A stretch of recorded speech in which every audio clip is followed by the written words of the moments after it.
Professeure Bibiane Koné est la première femme médecin du Burkina, première femme gynécologue et première femme agrégée, la première des premières. Intégrée dans l'hospitalo-universitaire en 1970, elle finit sa spécialisation en gynécologie en 1974 en France et rentre au pays en 1976 pour commencer à travailler au CHU Elgado Ouédraogo avant d'être affectée en 1978 à Bobo-Dioulasso.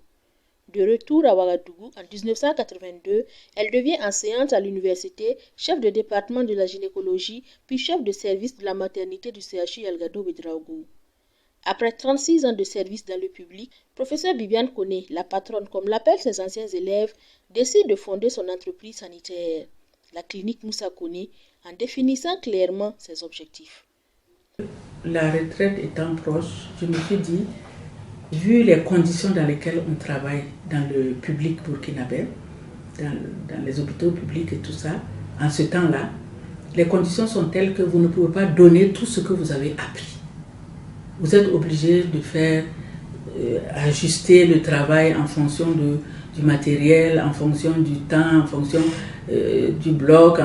Voilà, vous ne pouvez pas tout donner, alors qu'on en apprend tellement qu'on ne peut pas laisser une partie en jachère. Alors donc, je me suis promis d'ouvrir une clinique pour donner tout ce que je savais, tout ce que j'ai appris. J'ai eu de la chance parce que Feu, mon mari, était très engagé dans ce projet. Il voulait que, effectivement, je puisse ouvrir une clinique pour travailler à mon propre compte, après avoir travaillé pour l'État. Donc c'était une chance. Ma malchance, c'est que dès qu'on a fini la construction, il est décédé. Alors qu'il voulait aussi s'engager, parce que lui aussi était à la retraite, il voulait s'engager dans la gestion. Et moi, je ferais la médecine. Et donc, je me suis retrouvée avec et la médecine et la gestion. Il faut travailler avec les banques. Moi, ma chance, c'est que mon mari était banquier. Donc, quand il vivait, il y a eu beaucoup plus de chances d'avoir... Oh, ce n'est pas des gros crédits qu'ils m'ont donné à partir du moment où il n'était plus là. Mais d'avoir quand même une possibilité de crédit pour le matériel, pour investir, pour la finition de la clinique et tout ça. Mais on est obligé d'emprunter de l'argent et d'en emprunter beaucoup parce qu'il faut s'installer à peu près bien, puisque moi c'était mon objectif, c'était de pouvoir bien travailler, pour pouvoir travailler comme on veut. Quand j'ai ouvert, j'ai eu des gens qui m'ont aidé, j'ai pris des anciens de mes élèves pour venir m'aider à structurer la clinique, à participer au fonctionnement, à faire des prestations. C'était très bien. Et comme je me suis fait une réputation quand même dans le public, Bobo, Ouaga, beaucoup de gens me connaissaient. Et comme bon, j'étais là, ma spécialité c'est la gynécologie et l'obstétrique, c'est-à-dire la médecine de la femme en priorité. Donc les femmes me connaissaient déjà beaucoup. Et donc celles qui pouvaient se faire soigner en clinique venaient. Donc j'avais quand même beaucoup de clientèle à ce moment-là, même au départ. Puisque à l'hôpital on ne me voyait plus, on venait ici. Être chef d'entreprise n'est pas facile et c'est pourquoi professeur Bibiane Koné a eu sa propre méthode pour pouvoir gérer sa clinique. On a appris la médecine, on n'a pas appris la gestion, les finances et la comptabilité. Or, il faut pouvoir gérer, du moins surveiller ces éléments. Donc, ça pose beaucoup de difficultés. Il faut pouvoir confier à des gens compétents, ce qui coûte cher dans les dépenses de la clinique, afin que ça puisse marcher. Parce que soi-même, pour une clinique, c'est compliqué. Il faut toujours quelqu'un d'autre. Bon, il faut apprendre. On apprend le gros, parce que ça évolue. Actuellement, la gestion d'une clinique n'est pas du tout la même chose que quand j'ai commencé d'ailleurs. Je préfère avoir des cabinets qui m'accompagnent parce qu'il y a la gestion du personnel, il y a la gestion du matériel et puis il y a la gestion maintenant des actes médicaux.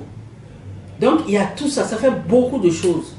Vous pouvez confier la gestion du matériel, la gestion même du personnel et puis la comptabilité à des personnes, mais il faut avoir un œil dessus. Vous êtes le chef d'entreprise et il faut que ça marche comme vous voulez. Et puis il y a la gestion médicale qu'il ne faut pas oublier, surtout dans mon domaine où c'est moi le principal acteur médical de gynéco et obstétrique. Donc il ne faut pas qu'il y ait d'erreur. Donc il faut que je sois 24 heures sur 24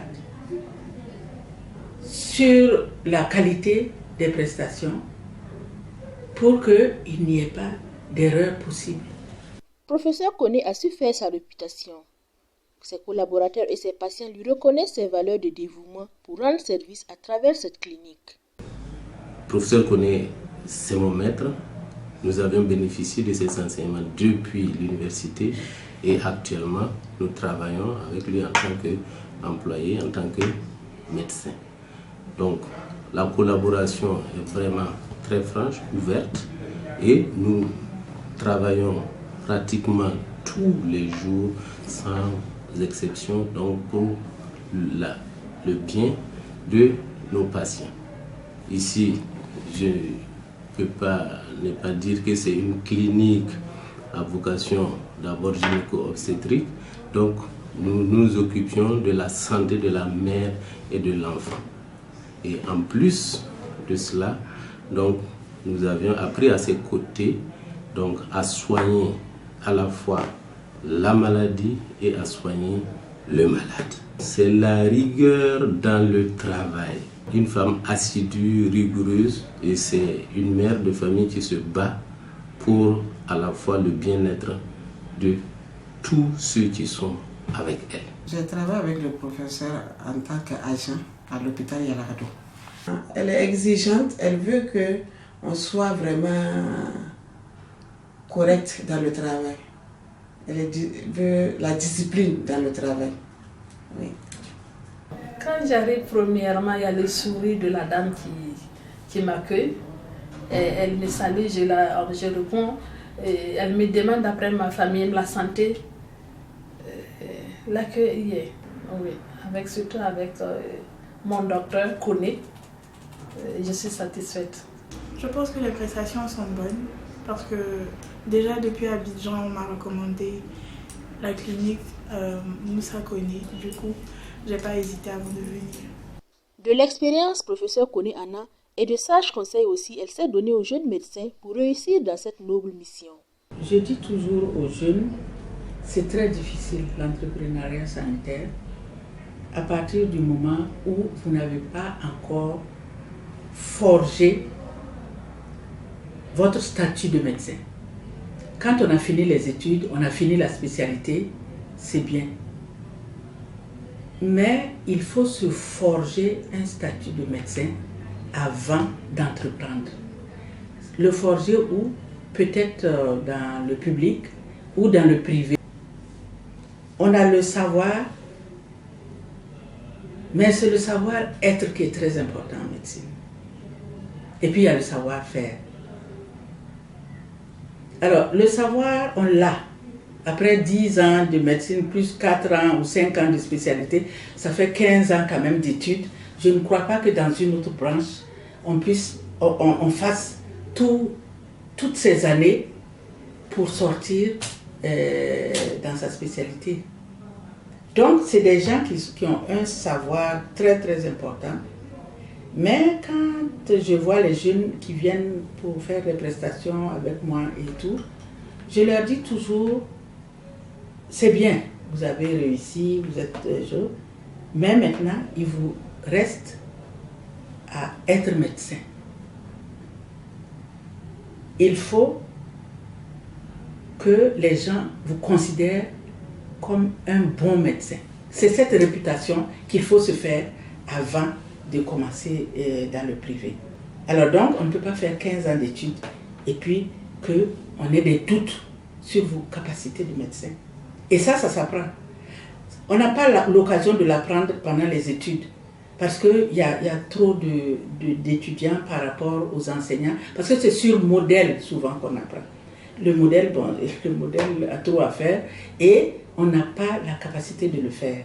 Il faut le faire avant de pouvoir s'installer.